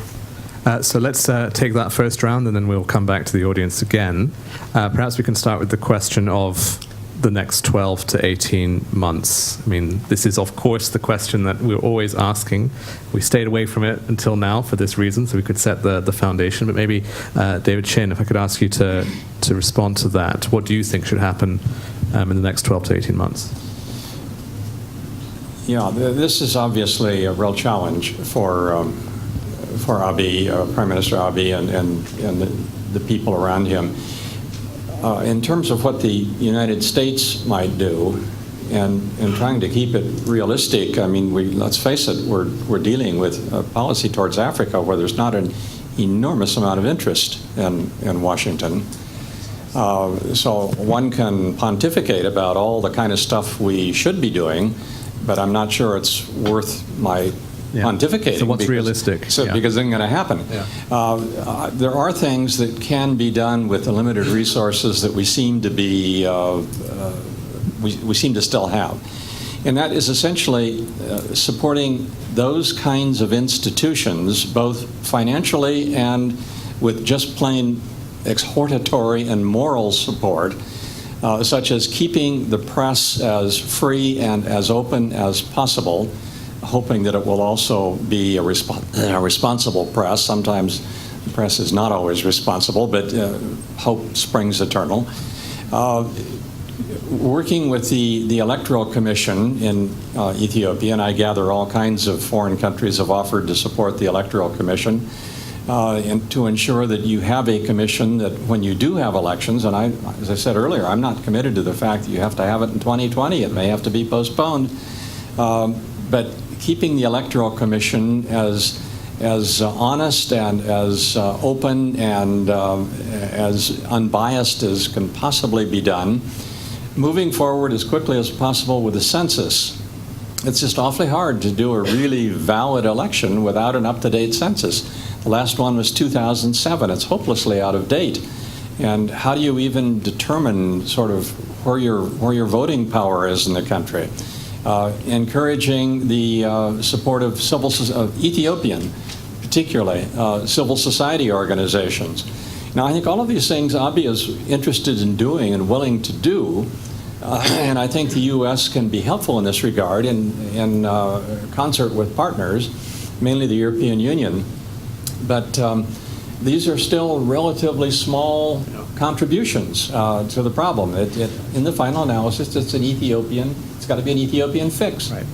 Ambassador Brazil, I'm sure you agree with that also, that it has to be an Ethiopian fix, but do you see additional things that the United States should contemplate in the next 12 to 18 months period? Well, I agree with everything Ambassador Shin said, and I would add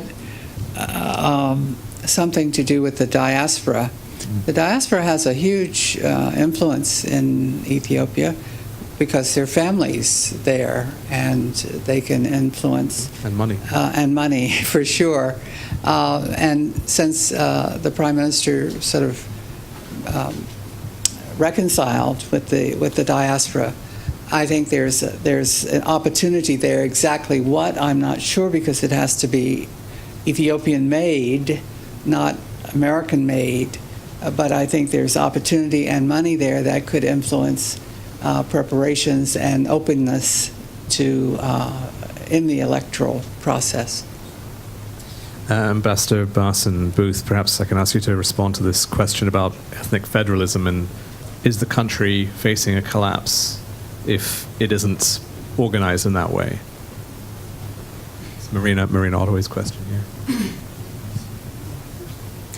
Yeah, well, I think you've heard my view, which is I think ethnic federalism is probably the best system they have now. I think that what they ought to focus on is trying to kind of fix it and make it more palatable and more desirable to more people in the country. End the monopoly of any one ethnic group over any particular part of the economy, over the security services, over any particular ministry. They might look at, right now it's a federal system, but it's really a centralized system because it's the party controls. Governmentally federal, effectively centralized system. So make it really more of a federal system, effectively, where perhaps the local parties that come out on top in their regions really do have more autonomy and control. I mean, the other thing about federalism is until a federal entity can truly raise revenue and tax its people, it's never really going to have autonomy from the center. So that's maybe something else that should be considered as a way of really empowering each of the regions. But at the same time, it's very important that this notion of Ethiopianness be built up and be stressed, so that if you do have more autonomous regions under a federal structure, that's not licensed to say, well, you're not from this ethnic group, so get out of our region, and to atomize the country along ethnic lines. So I think it's a two-pronged approach. The leadership at the top needs to be emphasizing we're all Ethiopians together, but we do have our uniqueness, and we're going to allow people to express and experience their uniqueness to a greater degree than in the past. I know that's a sort of a wishy-washy answer, but I think, there's no cookie-cutter response that really fits. And ultimately, as we've all been saying, it's the Ethiopians who are going to have to decide what that solution is. I agree with that, and I really don't have a lot to add, but I would just say that I think the Ethiopians need to be very, very careful, because, to come to your point, I think for all its failures, the system has prevented the most terrible outcomes that one can imagine.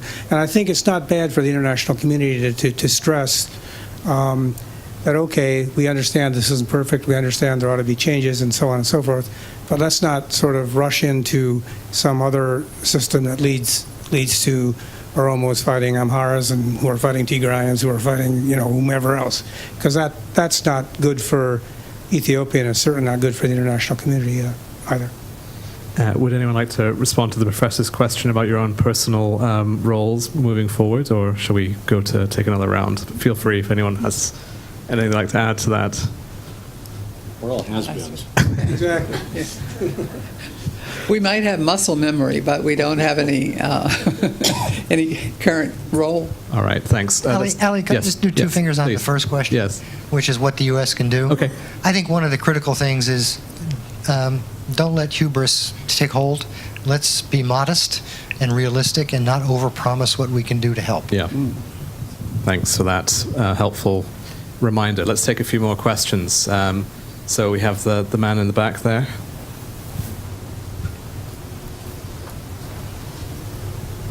Good afternoon. My name is Robert Bowman. I'm with the U.S. Department of Justice. I'm the Regional Director for Africa, overseeing some of the capacity building programs in Africa.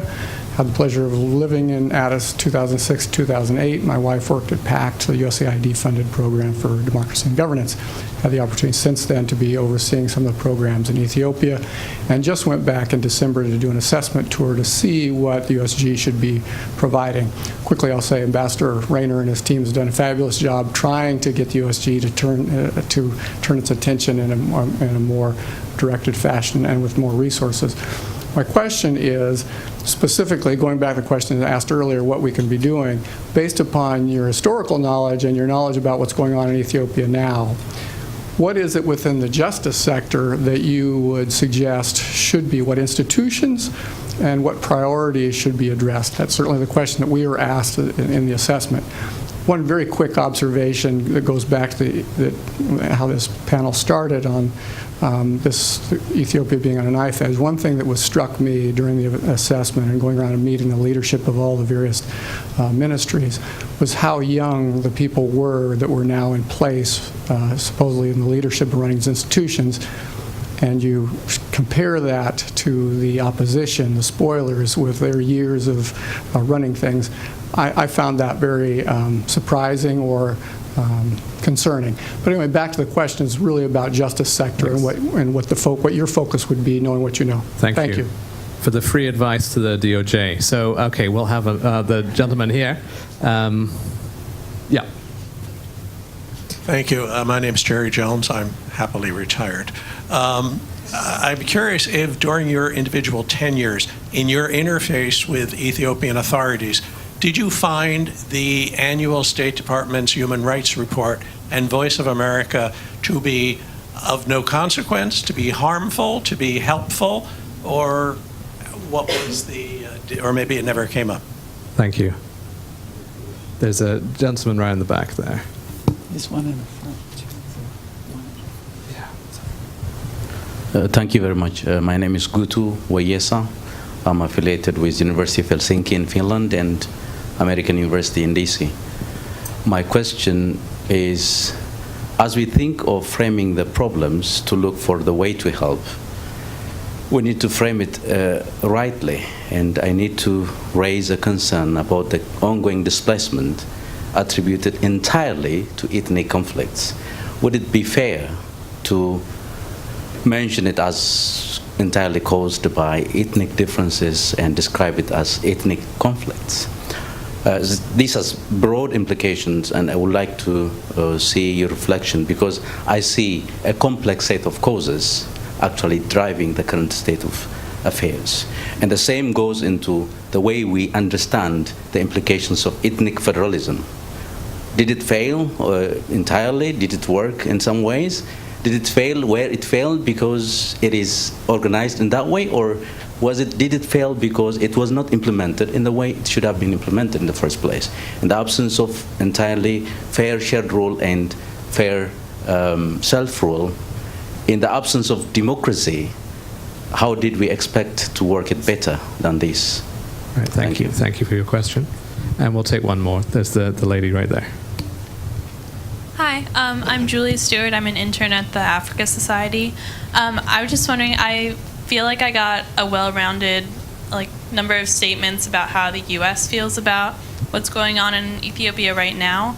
But I was wondering if you guys knew anything about how Ethiopians on the ground are feeling about all of these reforms. Thank you for that.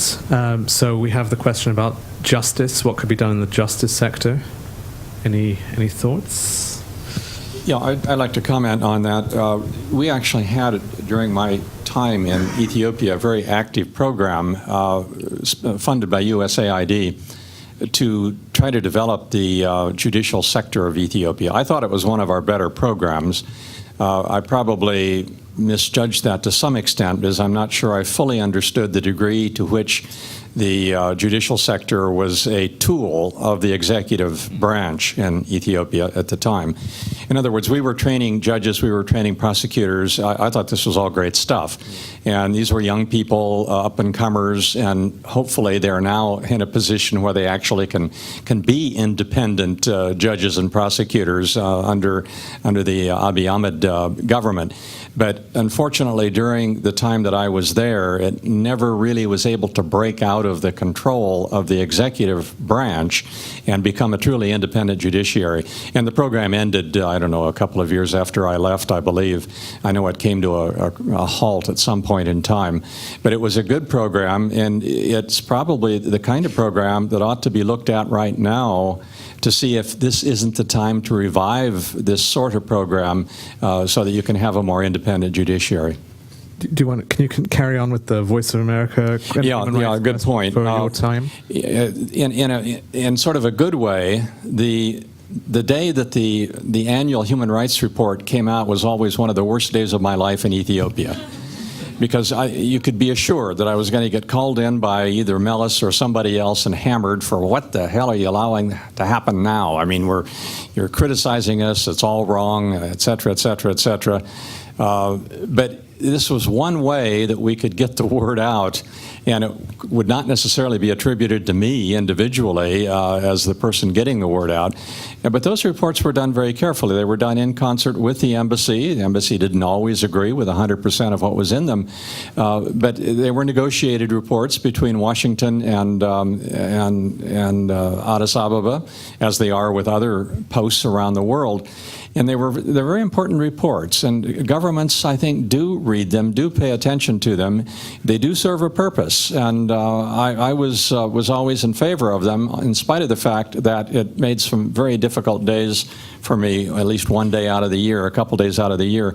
Same with Voice of America. I'm a strong believer in Voice of America. Sometimes Voice of America would get a little off track in that you would get some particularly Ethiopian American commentators who might go a little bit over the edge on a few things. totally irritating the government, and sometimes justifiably so. But then the reaction from the government was so heavy-handed as to be almost bizarre, shutting down the service. I believe it was the Amharic service that was shut down on a number of occasions to Ethiopia. This is totally uncalled for, heavy-handed, unnecessary, even if mistakes are occasionally made by Voice of America, which they probably will be. But I think it's a very important institution in Washington to maintain. Ambassador Brazil, on the human rights reports, the question was also, did they make a difference? And what's your view on that? I think they made a difference. I think it got information out to the general American and international communities, as well as to people in Ethiopia. Perhaps because I was a woman, I didn't get as strong a pushback. We got pushback. But I like to think that the reports during my time there were very honest and very comprehensive. We pushed back on any allegations that we were just simply updating what had been done before, and we weren't, cleaning out old information and that kind of thing. We made an effort to actually go and talk to the government agencies responsible for whatever it was we were writing up. So I think there was some pushback, but not. I don't recall being particularly perturbed by it. Yeah. Ambassador Booth, can I ask you to respond to this question about displacement? This is the current situation. Is it fair to say it's all the result of ethnic problems? Are there other causes to it? Are there other factors that explain it? My understanding is the displacement that we've seen, the 3% of the population that I mentioned are now driven from their homes, really is it's ethnic. But I've also been told that it's basically political leaders using the ethnic card to boost their own prestige and popularity. You get people riled up. I'm here to defend your interests against the other. And I think that's what we've seen in Ethiopia. I did hear when I was out there that the federal government's response was an edict that everybody should just go back to where they came from, i.e. if you were displaced, go back to where you were displaced from. That's nice to say, but very hard to actually implement. Why would people go back if they were driven out of their home? How would they feel safe there? If their home was burned, who was going to help them rebuild it? So, there's a conundrum there. And I don't think that this displacement issue is going to be settled until the broader political structural issues are settled in the country. And perhaps I can ask you to continue from there about the views of the Ethiopians you interacted with on reform. So you were just there. How did they see it as? Well, I think it's a matter of, you see it from where you sit. If you're sitting up in Tigray, you think this is not particularly good development, that the country is degenerating into lawlessness and chaos, the economy is collapsing. If you're sitting in Oromia, you're breathing a bit of a sigh of relief that we now have our rightful place, we have some power. I think Prime Minister Abe, as he was described, is still by far the most popular person in the country, but that popularity is beginning to wane the longer he's in charge. And I would say one of the real challenges that he faces is there are rising expectations in Ethiopia now. And one thing I do remember from Political Science 101 is that revolutions only occur in situations where there are rising expectations. So he has a lot of work to do if he's going to keep the country together, find that sweet spot of, what works governmentally wise, structurally, federal, centralized, what combination between government and party going forward. I think that's also a key structural issue that needs to be addressed. So, again, it's, where you are, it depends on how you see the developments. Unfortunately, we're at time. I want to, give you the last word. Yeah. Back to the justice question. I think that some of our efforts could be aimed at concentration. How do you diffuse ethnic tensions? How do people get a fair shake in the courts or in some setup that would maybe reassure people? So I just throw that out. Just real quickly on the ethnicity question, I would simply add that it's not uniquely a question of ethnicity. The whole land issue is a very important element of this, which is related, obviously, to ethnicity, but it's a far more complex question than just ethnicity. And the land is also a place where the justice question intersects once more. Of course, this is the problem with these kind of panels. Just when you get it going, it's time to end, unfortunately. But I'm really glad and very grateful to all of you, Ambassador David Shin, Aurelia Brazil, Mark Bass, and Donald Booth, for your remarks and for your patience. Susan Stiganta, our Africa Director, will just say a few final thoughts. Thanks. Thank you, Ali. I have the nice job to be able to say thank you to our panelists and thank you to all of you for joining us. I also have the benefit that nobody will ask me any questions on what I'm about to say. But listening to the remarks today took me back to a discussion we had several years ago talking about transitions. And transitions in countries that are ready for transition and transitions in countries that aren't ready, and what role the U.S. and diplomatic engagement can play in that. And I think listening today, it's clear that transitions are incredibly difficult. There are issues of the immediate moment that have to be addressed. There are issues of the past that have to be addressed. And each of those take challenging negotiations along the way. And diplomatic representatives play a critical role in that. We tend to think about the transition in Ethiopia, I think, in the last year term. And what I really appreciate today is to put that into the context of the various points of transition of the country, and the relationship that the United States has had now for over 120 years, and the strategic nature of that relationship going forward. So I remember in that conversation a couple of years ago, we were talking about the role of external partners, of helping to hold up a mirror as some of these transitions are taking place. And I think that's true in capitals, but also true at the regional level and at the community level. So let me thank our excellent panelists for sharing their experiences. Ali, thank you for asking difficult questions and keeping the conversation honest and genuine. And let me thank all of you for your interest. I think in a country, when we look at Ethiopia, 1 in 12 Africans is Ethiopian. And what we're seeing take place in that country, I think, deserves the attention that fills the room today, and the deep experience that our panelists have brought. So thank you very much. Please join me in thanking them.